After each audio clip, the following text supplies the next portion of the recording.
Hello, and welcome to Self-Care Sundays with the Radical Social Worker. So in this video today, we're going to be talking about the social and professional pressures that, quite frankly, tell us to take poor care of ourselves. So think about the environment that you work in.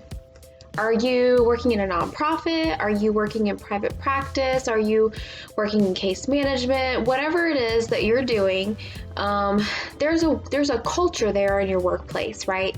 There's a culture.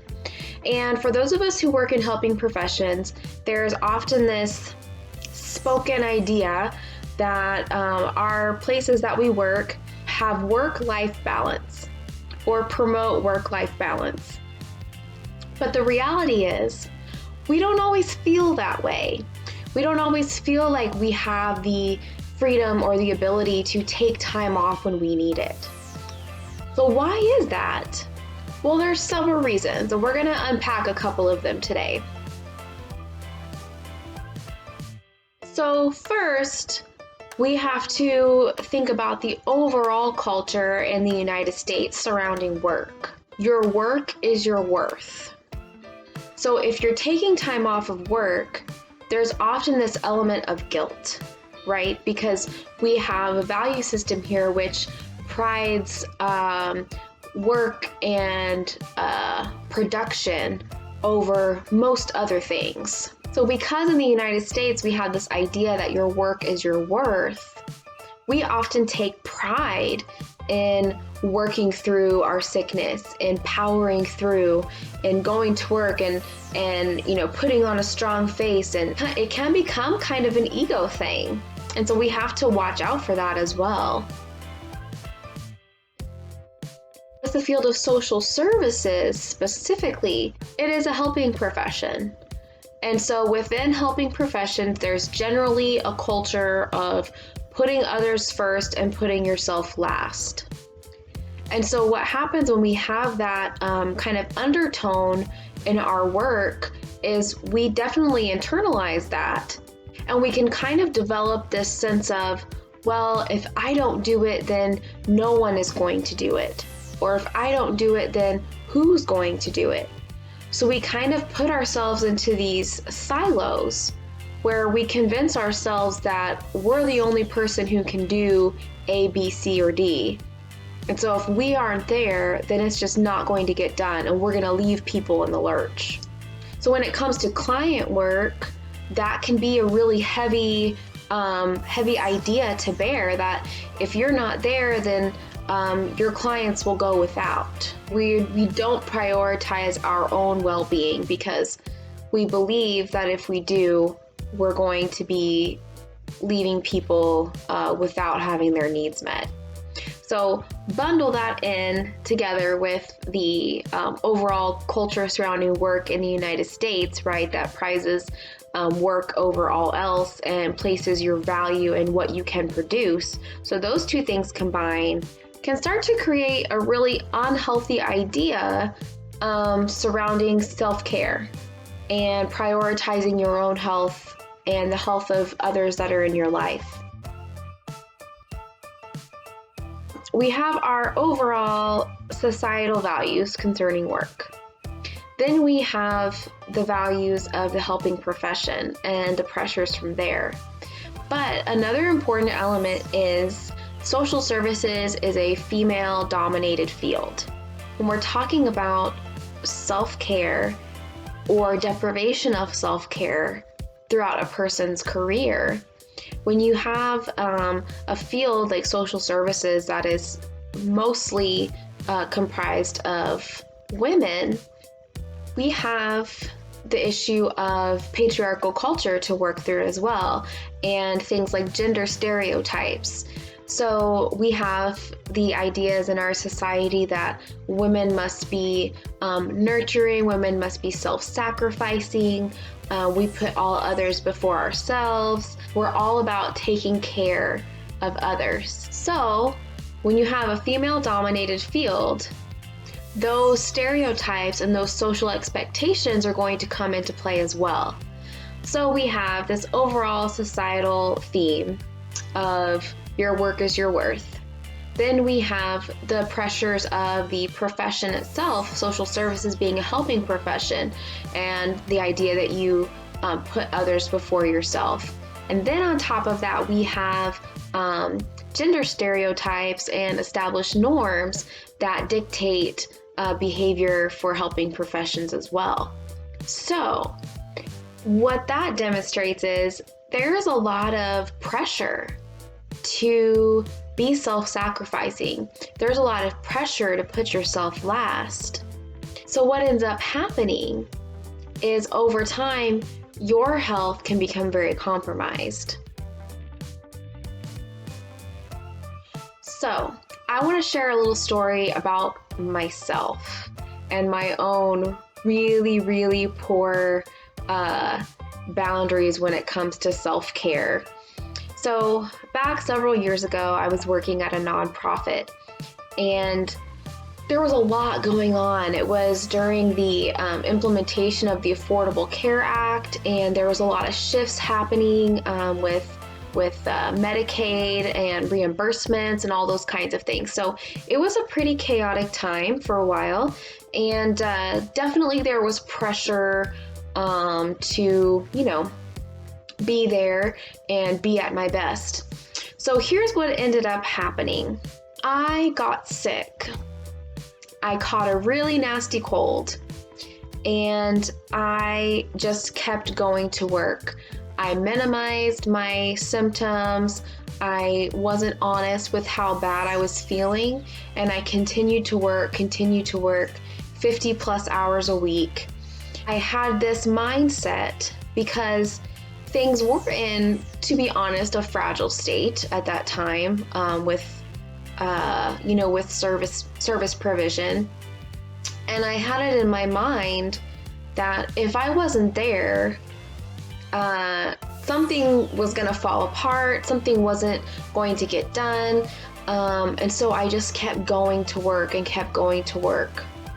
Well, what ended up happening is I developed severe bronchitis, and then I had to stay home. And I had to stay home for a long time. It was so bad that I had to get an inhaler. I nearly fainted at one point just walking from one end of my apartment to the other. I had a severe respiratory issue, and that all could have been avoided if I had taken time off when I got sick. But let's be real. It was clear I didn't feel like I could take time off. So why is that? Right? That's a point of reflection. So when you think about your feeling regarding being able to take time off, what is it that's holding you back from calling in sick? Do you feel like you can't trust your team? You can't trust your coworkers to pick up the slack? Do you feel like there isn't enough staff on hand to cover your work? Or is it simply something that you've concocted in your head? Let's be real, our egos can kind of get in the way sometimes. We have to understand that, while yes, we are valuable in our work and we do valuable work, we are part of a larger puzzle. So it's a point of reflection for you to think about, what is it that's holding you back? Is it really your workplace culture, or is it something about the way that you're viewing, that you're perceiving your environment that maybe isn't totally accurate? So not everyone has access to sick time. Not everyone has access to paid leave. If you have a sick child, you may have to take off work because you can't send them to school. If you do send them to school, then you risk putting the other children at risk too. So there's real economic barriers too, right? If you can't afford to take off work, maybe for some of you, that's your situation. Maybe you don't have sick time available to you. Maybe that's not an option where you work. So if that's the case, then that's a real barrier. So I bring up the issue with access to sick leave and paid time off because, as with all things related to self-care, sometimes it can be a little classist. We tend to think of self-care in a very middle-class way. and sometimes not necessarily acknowledging that there can be vast differences in the ability to practice self-care based on your economic situation. So if you literally can't take time off work when you're sick because that means lost wages, and then that means you can't pay your rent, or that means you can't buy groceries, that's a real problem. And that's not a problem that everyone faces. So we have to work to advocate to make changes there and ensure that everyone has access to time off and sick leave. That way they don't have to choose to have immediate wages and compromise their long-term health and well-being. Because as I talked about for my own situation, what happens when you have a small health issue that you neglect and neglect and neglect? Well, it gets worse and worse and worse over time until eventually you have a crisis on your hands. And then what are you going to do? Then when you're forced to be off work for a much longer period of time. So if you're feeling pressure from your workplace to not take time off when you're sick, figure out why that is.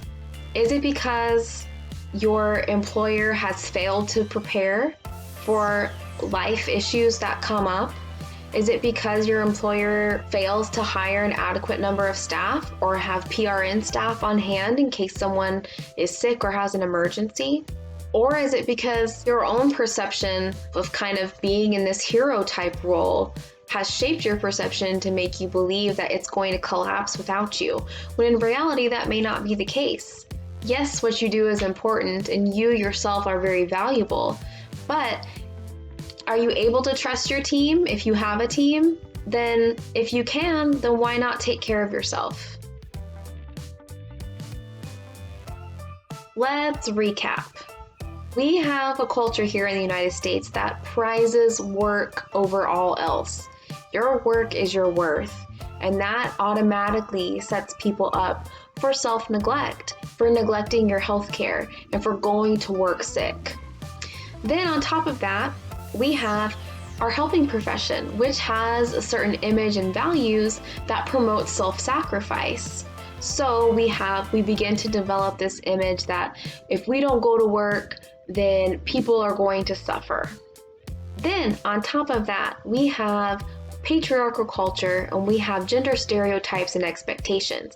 And as social services is a female-dominated field, all of those things regarding being nurturing, self-sacrificing, putting yourself last, this idea of, the motherly figure neglecting herself so that way everyone else's needs are met, that's a reality for our profession as well. And those expectations are underlying the work that we do.